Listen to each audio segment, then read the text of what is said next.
Olá, jovens protagonistas da ESI João Rogério Dias de Toledo. Aqui é o professor Ostro, professor de filosofia. Essa aula assíncrona faz referência à aula da quarta-feira, né? Hoje não foi possível ministrar aula assíncrona de filosofia por motivos de força maior, né? Então, nós estamos discutindo o capítulo do livro didático O que é filosofia, né? O capítulo 3 do livro didático. Estamos buscando, né, compreender como a filosofia opera para conhecer a realidade, assim como estamos tentando conceituar, compreender melhor o que é a própria filosofia.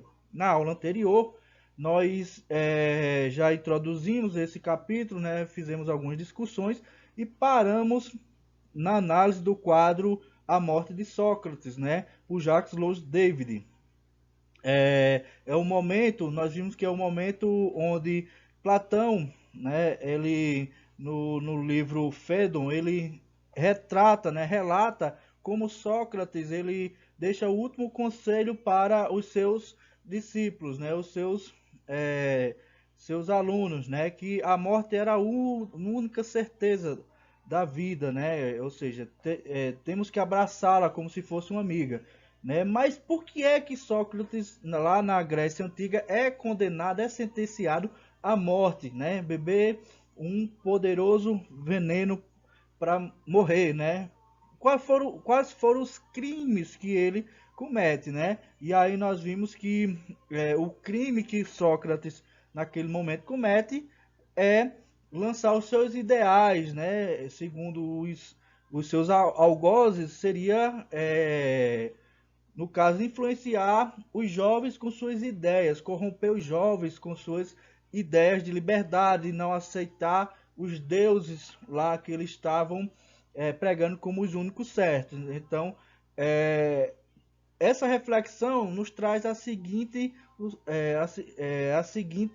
perspectiva, né? O de tão quão poderosa a filosofia é quando você, indivíduo, consegue utilizá-la ao seu favor na construção da compreensão da realidade, né? Sócrates fez isso e por ele conseguir atingir esse objetivo, né, influenciar os jovens e mostrar a eles como as coisas se operacionalizam na vida real, na realidade, né, os detentores do poder viram como era perigosa a filosofia e quiseram, no caso, exterminar o mal pela raiz, né, o mal, entre aspas, aí, né, e sentenciaram Sócrates à morte. Porém, Sócrates deixou seus discípulos aí, a exemplo de Platão, né? Então, essa foi a discussão da aula anterior.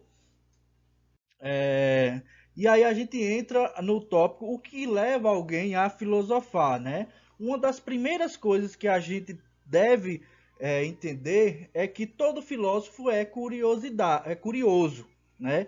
Então a curiosidade despertada pelo sentido da existência, por exemplo, e pelas práticas dos saberes, é uma ocasião para filosofar, né? Então eu lembro aqui nas primeiras aulas que a gente se encontrou de filosofia, né?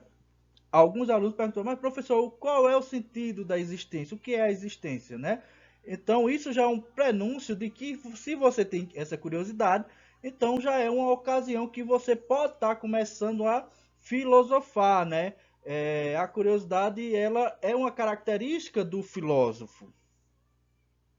Os filósofos percebem, por um lado, os sentidos mais evidentes que as pessoas conferem a seus pensamentos e ações, e por outro lado, os sentidos mais profundos, ocultos, que nem todas as pessoas enxergam, né? Ou seja, a filosofia ou o filósofo tem essa capacidade de perceber os padrões que estão mais evidentes, que todas as pessoas corroboram, e também o que não está evidente, né? Se a gente utilizar a metáfora de uma peça, né, de teatro, a gente vai ver o que é que está mais evidente, os artistas ali atuando. Só que existem coisas acontecendo pelas coxias, por trás do cenário, né? Então, se você quer ser filósofo, ou é uma tarefa do filósofo, também perceber o que não está tão evidente ali, que está sendo apresentado, né? O que nem todo mundo está enxergando. É como se tudo tivesse camadas de sentido, assim como uma rocha sedimentar, cuja idade podemos conhecer se analisarmos as várias camadas que a compõem, né? Então, existe essa metáfora aí que o livro didático de vocês traz, né? De que se você quer conhecer a verdade das coisas, é como se fosse uma rocha sedimentar, que você vai conhecer, né, a idade, né, analisando as várias camadas que compõem aquela rocha. Assim também os filósofos não se contentam com o primeiro sentido que grande parte das pessoas identificam nas coisas, pessoas e ações. Eles procuram saber se há sentido menos aparente e nos quais nem todos prestam atenção. Né? Aí a gente retoma a primeira questão que nós colocamos aqui. Né? O filósofo ela tem essa capacidade de identificar as coisas que estão mais aparentes, né?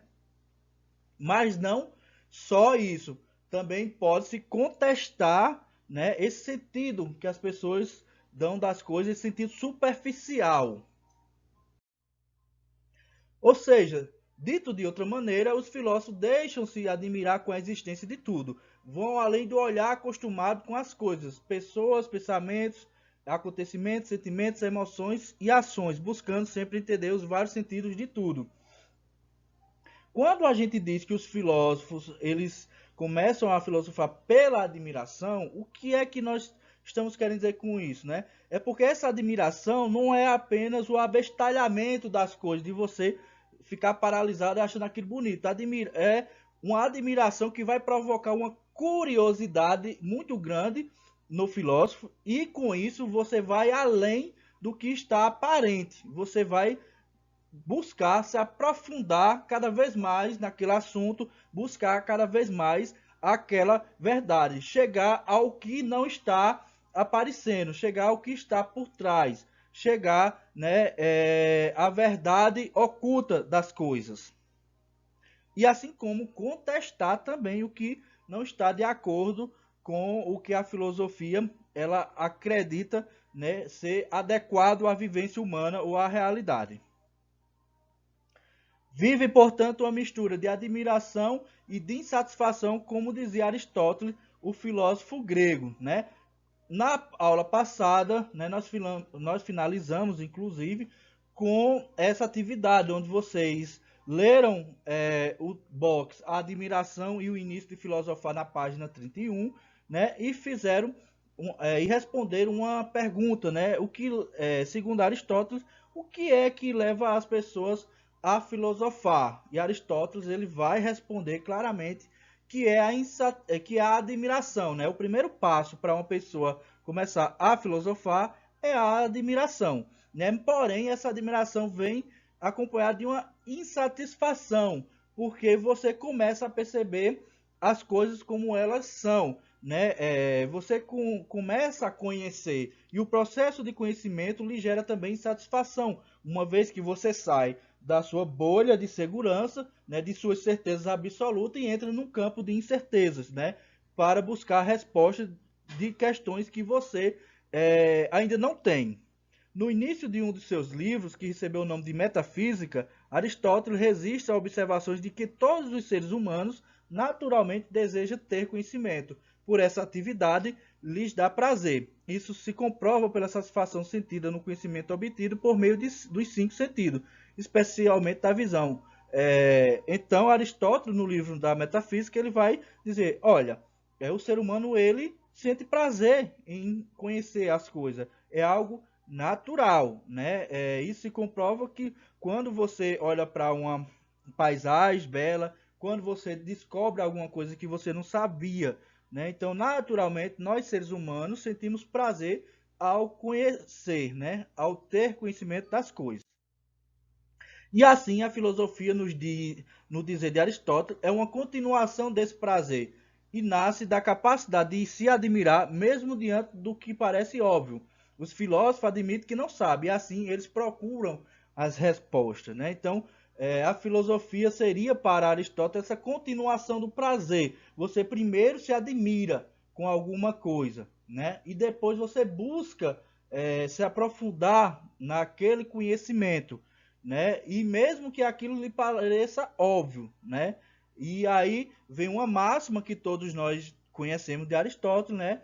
é de que o filósofo ele tem que admitir que não sabe e assim procurar as respostas.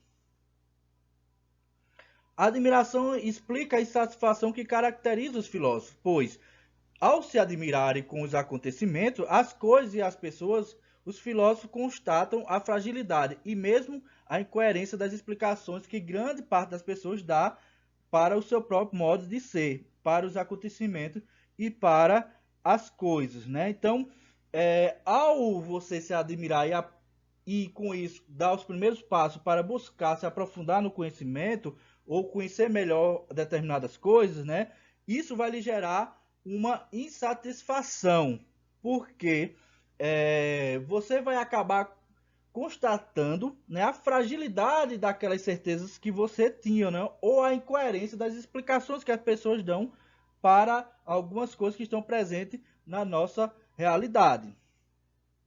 Além disso, mesmo quando a admiração leva a obter respostas sólidas e coerentes, os filósofos descobrem que as respostas podem ser ocasião para encontrar conhecimento mais complexo ou níveis mais profundos de sentido.